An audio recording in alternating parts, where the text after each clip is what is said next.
दुर्घटनाग्रस्त परिवारों की मदद के लिए आगे आए स्थानीय लोग पिछले बुधवार को फांसीदेवा में पिकअप वैन के दुर्घटनाग्रस्त होने से लगभग 3 लोगों की मौत हो गई थी और लगभग 25 लोग घायल हो गए। हादसे के शिकार लोग सिलीगुड़ी महकमा परिषद अंतर्गत फांसीदेवा ब्लॉक के हेलागाछ गांव के रहने वाले हैं। दुर्घटना के बाद इस गांव में मातम फैल गया है, चारों ओर सन्नाटा छाया हुआ है। दुर्घटना के शिकार अधिक आदिवासी परिवार गरीब है।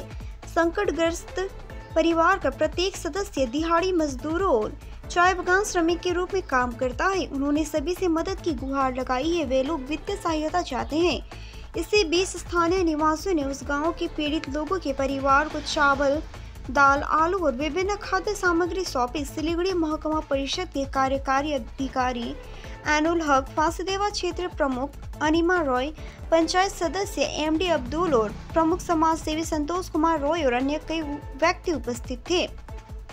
इस हादसे में अभी भी कई लोगों के हालात गंभीर है और उनका नॉर्थ बंगाल मेडिकल कॉलेज अस्पताल में इलाज चल रहा है। सभी पीड़ित परिवारों ने आम लोगों से साथ खड़े होने की अपील की है। उन्होंने इलाज के लिए पैसों की जरूरत है।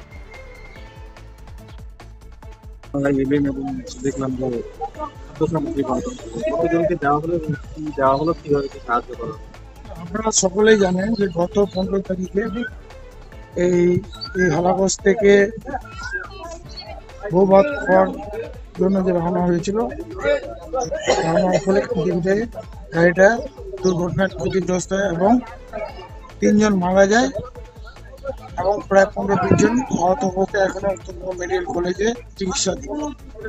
সেই সুবাদে আমাদের এই হালাগঞ্জ গ্রামে যারা কাজ করে খেত, প্রত্যেকটা পরিবার আজকে 4 দিন ধরে হয়তো যে রোজগার করার মতো ক্ষমতা সেটা হারিয়ে ফেলেছে বা লোকও নেই কাজ করার মতো। তার জন্য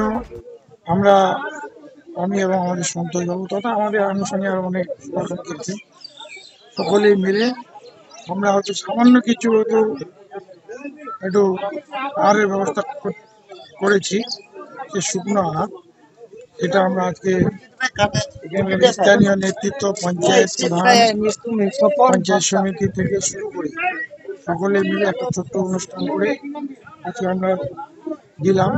এবং সর্বোপরি যেটা হচ্ছে যে আমরা এই সব সংযুক্ত পরিবারের প্রতি সমবেদনা জানিয়ে আমরা হয়তো নীরবতাও পালন করলাম। আগামী দিনে এই গ্রামের কোনো রকমের অসুবিধা নয় সেই বার্তাটা আমরা দিতে এসেছি।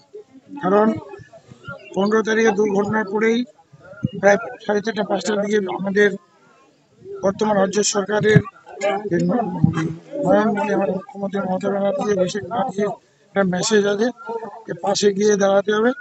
চিকিৎসার থেকে শুরু করে বিভিন্ন রকমের যে অসুবিধাগুলো সেগুলো যেন আমাদের দেখতে হবে। তার জন্য আমরা কিন্তু আজকে দলের ঊর্ধ্বে উঠেও মানবিকতার খাতিরে আমরা কিন্তু সবাই এসে দাঁড়িয়েছি। আশা করি আগামী দিনেও আমরা এইভাবে কাজ করতে পারবো, এটুকু আশাবাদ ব্যক্ত করছি।